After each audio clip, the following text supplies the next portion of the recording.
High বন্ধুরা, আমি সিয়া। আমি চলে এসেছি মেঘালয়ের ডে 2 এর জার্নিটা তোমাদের সাথে শেয়ার করার জন্য।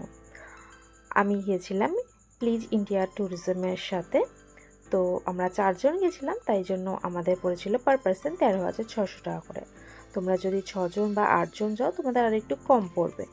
তো আমাদের এর সাথে ইনক্লুডিং ছিল পার্কিং চার্জটাও, আর আমাদের ব্রেকফাস্ট আর ডিনারটাও ইনক্লুডিং ছিল। বাকি সমস্ত কিছু আমাদের খরচা ছিল। তো আমরা যথারীতি টাইমেই পৌঁছে গেছিলাম গুয়াহাটিতে। 11 বাজে আমরা গুয়াহাটি স্টেশনে পৌঁছে গেছি। প্রচণ্ড গরম, প্রচণ্ড রোদ। আমাদের ড্রাইভার বাইরে ওয়েট করছে, তো সেখানেই যাচ্ছি লাগেজ নিয়ে। আপাতত পরের আপডেট আপনাদের অবশ্যই জানিয়ে দেবো।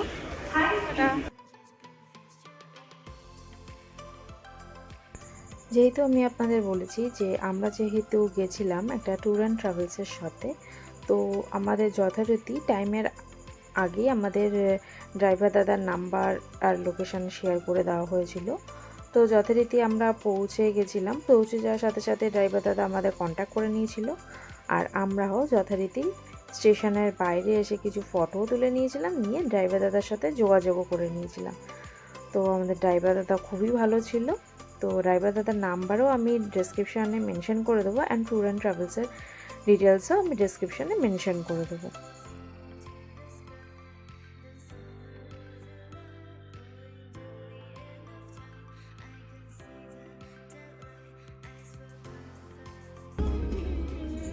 যথারীতি গাড়িতে ওঠার পরে গান চালিয়ে দিয়েছিল।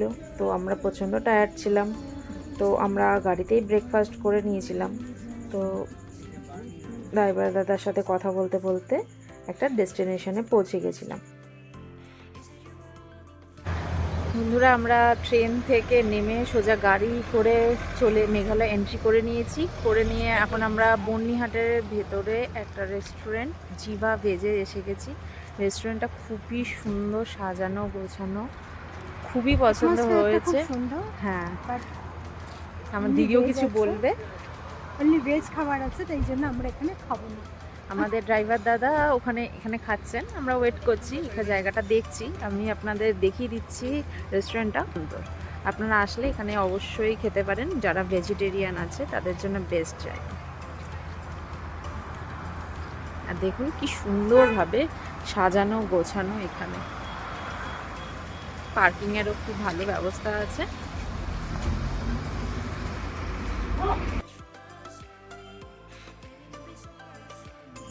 ড্রাইভার দাদা লাঞ্চ সারার পরে আমাদের একটা রেস্টুরেন্টে নিয়ে গেছিলো। সেখানে আমরা এগ থালি খেয়ে নিয়েছিলাম। আমাদের থালি নিয়েছিল 250 করে পার পারসন।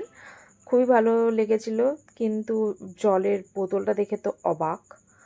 তারপরে আমরা চলে গেছিলাম উমিয়াম লেকে। তো উমিয়াম লেকে আমাদের 4 জনের লেগেছিল এন্ট্রি ফিস 200 রুপিস, আর পার্কিং চার্জ লেগেছিল 50। তো পার্কিং চার্জটা আমাদের সাথে ইনক্লুডিং ছিল না, সেটা ছিল হচ্ছে ট্যুর অ্যান্ড ট্রাভেলসে, তো তারা দিয়ে দিয়েছিল। হাই বন্ধুরা, আমরা এখন উমিয়াম লেকে পৌঁছে গেছি। আপনাদের শুধু ভিউটা দেখাচ্ছি, দেখুন এত অসাধারণ ভিউ। তো ভিউটা দেখুন কি অসাধারণ লাগছে।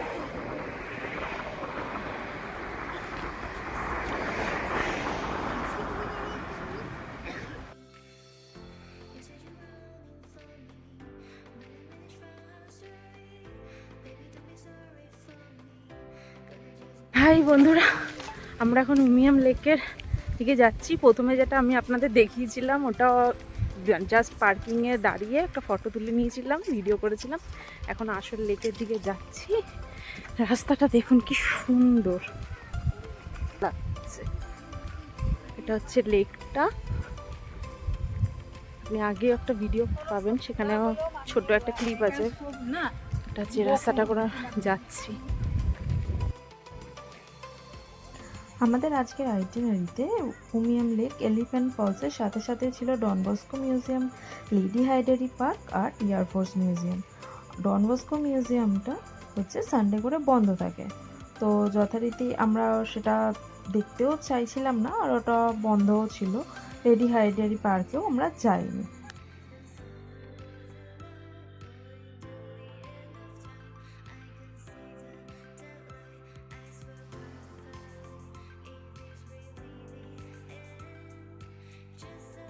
ট্রেন থেকে নামার পরে প্রচণ্ড টায়ার্ড ছিলাম, কিন্তু এই উমিয়াম লেকে আসার পর আর তার সুন্দর অপরূপ দৃশ্য দেখার পর জাস্ট আমাদের টায়ার্ডনেসটা গায়েব হয়ে গেছে। ভাই বন্ধুরা, আমরা এখন এলিফ্যান্ট থেকে চলে এসেছি। আমাদের টিকিট নিয়েছে 100 করে পার পারসন। শুনতেই পাচ্ছেন ঝর্ণার আওয়াজটা কতটা সুন্দর, আপনাদের দেখাচ্ছি।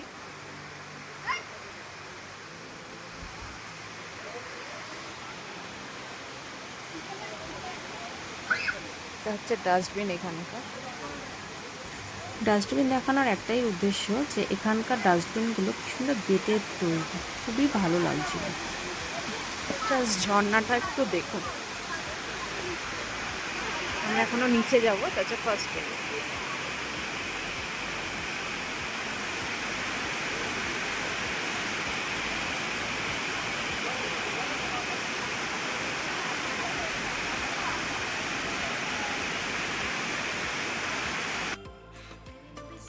এলিফ্যান্ট ফলসের 3খানা স্টেজ রয়েছে। অনেক সিঁড়ি মানে আপনাকে ভাঙতে হবে, সেই সিঁড়ি ভেঙে আপনাকে নিচে যেতে হবে। তো নিচে গেলেই আপনি আসল সৌন্দর্যটা দেখতে পারবেন। ফার্স্ট স্টেজও খুবই সুন্দর, সেকেন্ড স্টেজটাও আরও সুন্দর, থার্ড স্টেজটাও সুন্দর। যে প্রকৃতির যে আসল সৌন্দর্য মেঘালয় না গেলে বোঝাই যাবে না।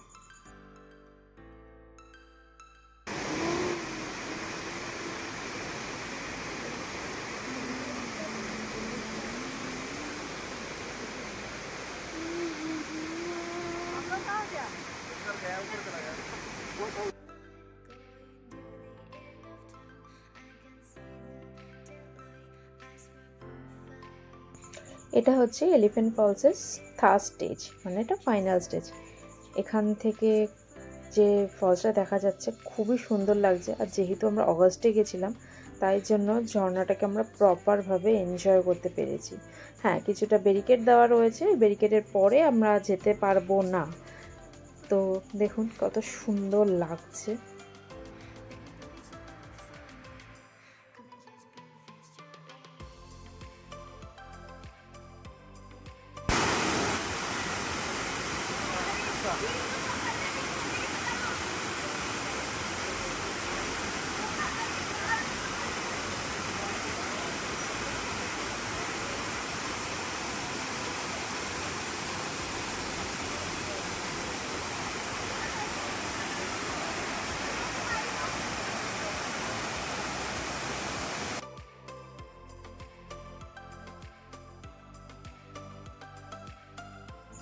কিছু ফটো তোলার পরে তারপর এলিফ্যান্ট ফলসের বাইরে গিয়ে আমরা চা খেয়ে নিয়েছিলাম, আর সাথে মোমোটা ট্রাই করে নিয়েছিলাম।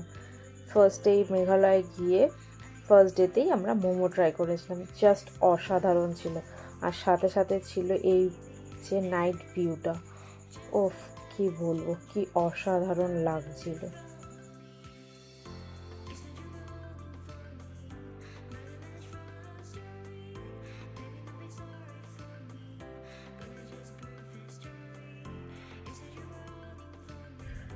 হাই বন্ধুরা, 6:41 বাজে। আমরা এখন মোটেও হোটেলে এন্ট্রি করলাম সেই সকালে 10টা 10:30 নাগাদ আই থিঙ্ক আমরা ট্রেন থেকে নেমেছিলাম।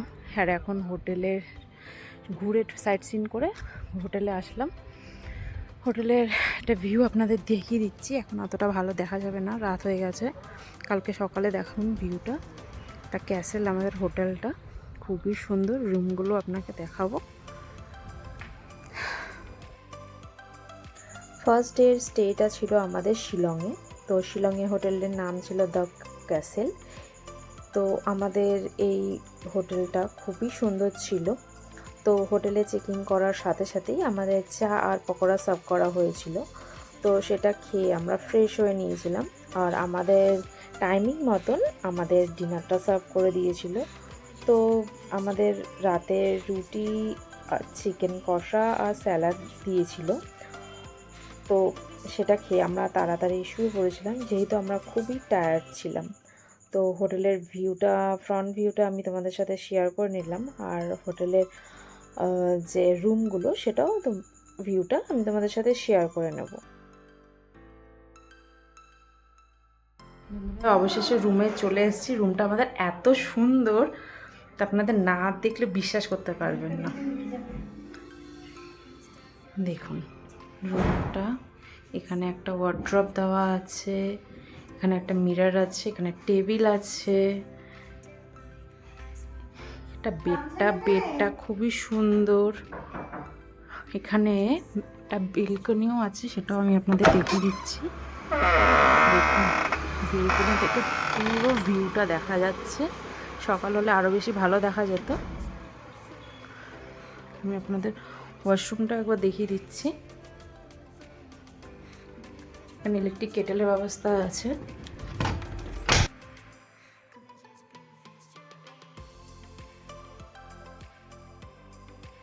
টাটা বন্ধুরা, দেখা হচ্ছে নেক্সট ভিডিওতে। Bye bye.